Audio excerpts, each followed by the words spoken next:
ಭ್ರಷ್ಟರಿಗೆ ಚಳಿ ಬೆಳೆಸಿದ ಲೋಕಾಯುಕ್ತ ಕೋಟಿ ಕೋಟಿ ಕುಳಗಳಿಗೆ ಬೆಂಡೆತ್ತಿದೆ ಲೋಕಾಯುಕ್ತ ಅಧಿಕಾರಿಗಳು. ಬೆಂಗಳೂರು ಸೇರಿದಂತೆ ರಾಜ್ಯದ ಹಲವೆಡೆ ಇವತ್ತು ಬೆಳ್ಳಂಬೆಳಗ್ಗೆ ಲೋಕ ರೇಡ್ ಮಾಡಿ ಬೆಳಿಗ್ಗೆ ಎದ್ದಂತಹ ಅಧಿಕಾರಿಗಳ ಚಳಿ ಬಿಡಿಸಿದೆ. ರಾಜ್ಯ ರಾಜಧಾನಿ ಸೇರಿದಂತೆ ಬಹಳಷ್ಟು ಕಡೆ ಈಗ ಗಡಗಡ ಅಂತ ನಡುಗುವಷ್ಟು ಚಳಿ ಇದೆ. ಭ್ರಷ್ಟರಿಗೆ ಚಳಿ ಬಿಡಿಸೋದಿಕ್ಕೆ ಲೋಕಾಯುಕ್ತರು ಮುಂದಾಗಿದ್ದಾರೆ. ಕೋಟಿ ಕೋಟಿ ಕುಳಗಳಿಗೆ ಬೆಂಡೆತ್ತುತ್ತಿದ್ದಾರೆ ಲೋಕಾಯುಕ್ತ. ಬೆಂಗಳೂರು ಸೇರಿ ರಾಜ್ಯದ ಹಲವೆಡೆ ಲೋಕ ರೇಡ್ ಅನ್ನ ನಡೆಸಿದೆ. ನಿದ್ರೆಯ ಮಂಪರಿನಲ್ಲಿದ್ದ ಅಧಿಕಾರಿಗಳಿಗೆ ಕೋಟಿ ಬಿಸಿ.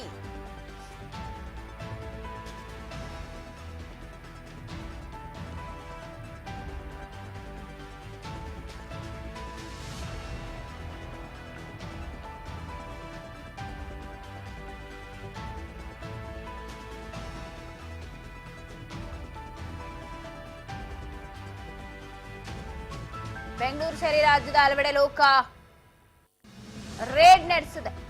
ನಿದ್ರೆಯ ಮಂಪರಿನಲ್ಲಿದ್ದ ಅಧಿಕಾರಿಗಳಿಗೆ ಆಸ್ತಿಯ ಬಿಸಿ ಮುಟ್ಟಿಸಿದೆ ಲೋಕಾಯುಕ್ತ ಅಧಿಕಾರಿಗಳು. 4 ಅಧಿಕಾರಿಗಳು ಸೇರಿದಂತೆ 25 ಸ್ಥಳಗಳಲ್ಲಿ ದಾಳಿಯನ್ನ ನಡೆಸಿದ್ದಾರೆ. ಮೈಸೂರು, ಮಂಡ್ಯ, ಚಿಕ್ಕಬಳ್ಳಾಪುರ, ಬೆಂಗಳೂರಿನಲ್ಲಿ ದಾಳಿ ನಡೆಸಿದ್ದಾರೆ.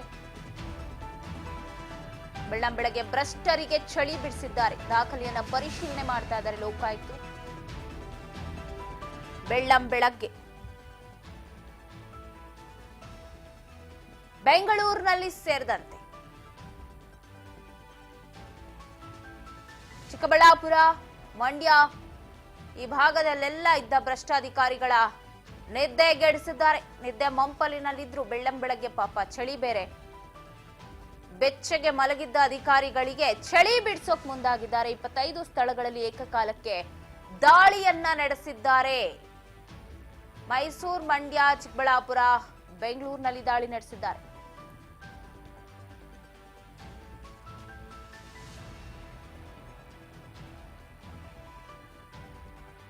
ನಿದ್ರೆಯ ಮಂಪರಿನಲ್ಲಿದ್ದ ಅಧಿಕಾರಿಗಳಿಗೆ ಆಸ್ತಿ ಬಿಸಿ.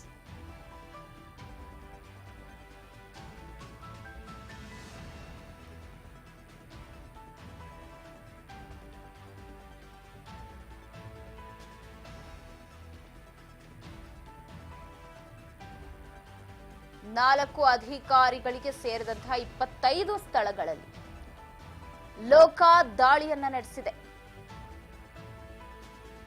ಚಳಿ ಬಿಡಿಸಿದೆ ಲೋಕಾಯುಕ್ತ ಅಧಿಕಾರಿಗಳು. ಅಕ್ರಮ ಹಣ ಸಂಪಾದನೆ, ಆಸ್ತಿ ಸಂಪಾದನೆ ವಿಚಾರಕ್ಕೆ ಸಂಬಂಧಪಟ್ಟಂತೆ ದಾಳಿಯನ್ನ ನಡೆಸಿರುವುದು. ಮಂಡ್ಯದಲ್ಲಿ ಲೋಕ ದಾಳಿ ನಡೆದಿದೆ. ಕಾವೇರಿ ನೀರಾವರಿ ನಿಗಮದ ಎಂಡಿ ಮನೆ ಮೇಲೆ ದಾಳಿ ಮಾಡಿದ್ದಾರೆ. ಕಾವೇರಿ ನಿಗಮದ ಎಂಡಿ ಮಹೇಶ್ ಮನೆ ಮೇಲೆ ದಾಳಿಯಾಗಿದ್ದು, ಮಹೇಶ್ ವಿರುದ್ಧ ಅಕ್ರಮ ಆಸ್ತಿ ಸಂಪಾದನೆಯ ದೂರು ಕೇಳಿ ಬಂದಿತ್ತು. ಈ ಹಿನ್ನೆಲೆ ಮಂಡ್ಯ ಲೋಕಾಯುಕ್ತ ಎಸ್ಪಿ ನೇತೃತ್ವದಲ್ಲಿ ದಾಳಿ ನಡೆಸಲಾಗಿದೆ. ಎಂಡಿ ಮಹೇಶ್ ಸೇರಿ ಸಂಬಂಧಿಕರ ಮನೆ ಮೇಲೂ ಕೂಡ ದಾಳಿ ಮಾಡಿ ದಾಖಲೆಯನ್ನ ಪರಿಶೀಲನೆ ಮಾಡ್ತಾ ಇದ್ದಾರೆ ಲೋಕಾಯುಕ್ತರು. ಇನ್ನು ಬೆಂಗಳೂರಿನಲ್ಲಿ ಲೋಕಾಯುಕ್ತ ದಾಳಿ ನಡೆದಿರೋದು ಎನ್ ತಿಪ್ಪೇಸ್ವಾಮಿ ಮನೆಗೆ. ಇವರು ಟೌನ್ ಪ್ಲಾಂಟಿಂಗ್ ನಿರ್ದೇಶಕ ಕೆ ಮೋಹನ್, ಅಬಕಾರಿ ಎಸ್ಪಿ ಕೃಷ್ಣವೇಣಿ, ಭೂಗರ್ಭ ಶಾಸ್ತ್ರಜ್ಞೆ ಚಿಕ್ಕಬಳ್ಳಾಪುರ ಇವರ ಮನೆ ಮೇಲೂ ಕೂಡ ರೇಡ್ ಆಗಿತ್ತು. 4 ಅಧಿಕಾರಿಗಳ ಮನೆ ಮೇಲೆ ರೇಡ್ ಮಾಡಿ ಬೆಳ್ಳಂಬೆಳಗ್ಗೆ ಚಳಿ ಬಿಡಿಸಿದ್ದಾರೆ. ಮಹೇಶ್ ವಿರುದ್ಧ ಅಕ್ರಮ ಆಸ್ತಿ ಸಂಪಾದನೆ ಕೇಳಿ ಬಂದಿತ್ತು. ಅವ್ರ ಮನೆ ಮೇಲೂ ಕೂಡ ಈಗ ರೇಡ್ ನಡೆದಿದೆ. ಮೈಸೂರು, ಮಂಡ್ಯ, ಚಿಕ್ಕಬಳ್ಳಾಪುರದಲ್ಲೂ ಕೂಡ, ಬೆಂಗಳೂರು ಸೇರಿದಂತೆ ಲೋಕಾಯುಕ್ತರು ಏಕಕಾಲದಲ್ಲಿ ದಾಳಿಯನ್ನ ನಡೆಸಿ ಚಳಿ ಬಿಡಿಸೋಕೆ ಮುಂದಾಗಿದ್ದಾರೆ. ಮಂಡ್ಯದಲ್ಲೂ ಕೂಡ ಬೆಳ್ಳಂಬೆಳಗ್ಗೆ ಲೋಕಾಯುಕ್ತರ ದಾಳಿ ನಡೆಸಿದರೆ, ಚಿಕ್ಕಬಳ್ಳಾಪುರದಲ್ಲೂ ಕೂಡ ದಾಳಿ ನಡೆಸಿ ಬಿಸಿ ಮುಟ್ಟಿಸಿದ್ದಾರೆ. ಕಾವೇರಿ ನಿಗಮದ ಎಂಡಿ ಮಹೇಶ್ ಮನೆ ಮೇಲೂ ಕೂಡ ದಾಳಿ ನಡೆದಿದೆ. ಒಟ್ಟಾರೆ